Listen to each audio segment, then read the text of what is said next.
focusing on the book Raving Fans, A Revolutionary Approach to Customer Service. So just a little background about the actual book. It's definitely a revolutionary approach to customer service because of the way the book is written. So the book is not actually a how-to book, and it doesn't give you these very professional steps. It actually takes place and is told from the perspective of a newly hired area manager who actually is never given a name, and he's under a lot of pressure to improve the customer service in his company, or he might lose his job. So what ends up happening is a man named Charlie, who ends up being the area manager's fairy godmother, comes down and starts to help the area manager implement a new customer service approach and walk him through the Raving Fans approach. So Charlie's job is to help him understand the Raving Fans customer service. And as a reader, it definitely is a weird book to read that is a business book, but it eventually grows on you and it gives a really good perspective and a more entertaining way to deal with customer service than a traditional business book. So going back to actually what we learned in class, as most people, we did talk about the 4 P's of marketing, which are product, placement, price, and promotion, but there also are there are 3 P's for services, which includes people, processes, and physical evidence. And that is what I'm going to be focusing on primarily today, the main things that we've learned throughout the book and how they also go along with the 3 P's. So first, from our book, you ask the question, what is customer service? And our book says that customer service is about the moment of truth, that point in time when your business is in direct contact with your customer. And you can either re-engineer or improve those moments to really differentiate your business from other businesses and to truly provide excellent customer service.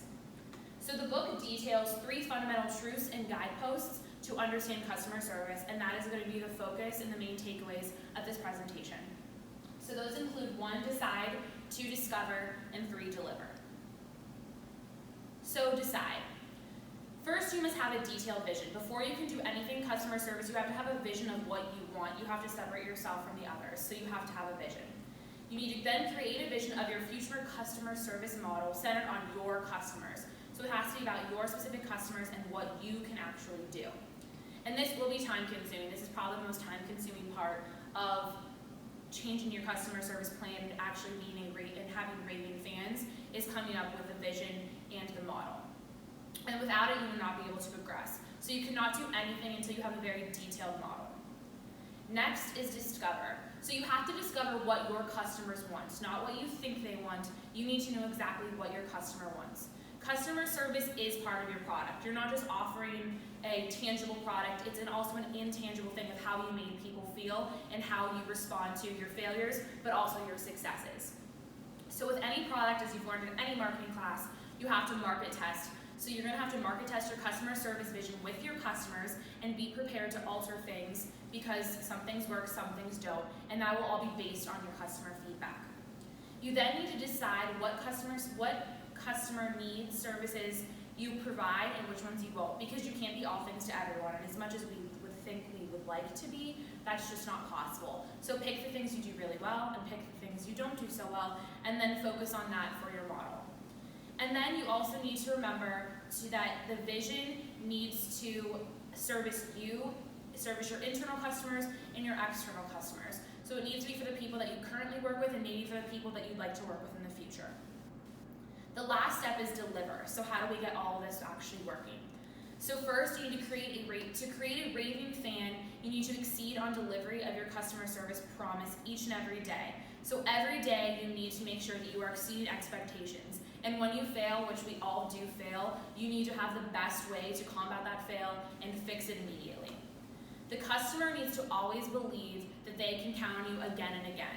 If a customer believes that you're not going to help them or you're not going to be there to even answer the phone or answer a question, they're not going to be happy with the service. So you need to constantly be there.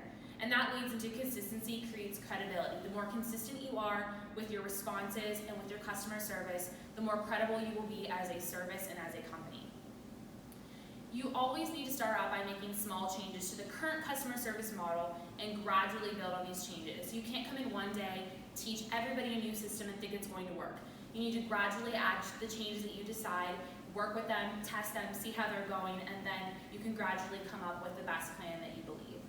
And then lastly, to achieve this level of consistency, you need systems, you need training, you need alignment between the vision, the pay, and the promotion. Everything needs to be aligned, and all employees need to be on the same page of how to deal with every aspect or everything they could possibly come up with.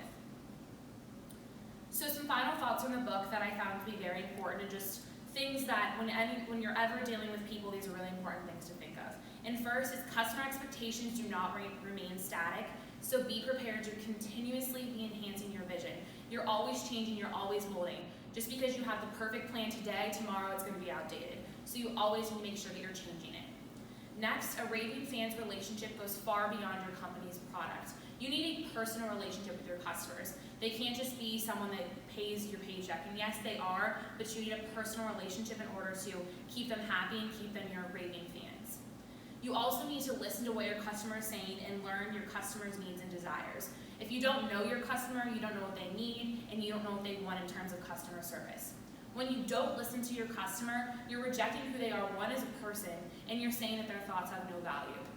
And at the end of the day, people want to feel they belong in a group, and they need to feel what they say is important, and that people think that they have value and their needs are important, and you feel that, and you see that importance. And at the end of the day, that's all that it matters. Customer service is about making people feel important and making people feel that they are listened to and they are wanted and that you genuinely care about them. And at the end of the day, that is how you create a Raving Fan. If you would like to take my survey, which is part of this class, attached in the bottom of the video will be the link to a Google form, and there you can take a survey based off of the lecture that I just gave. Thank you.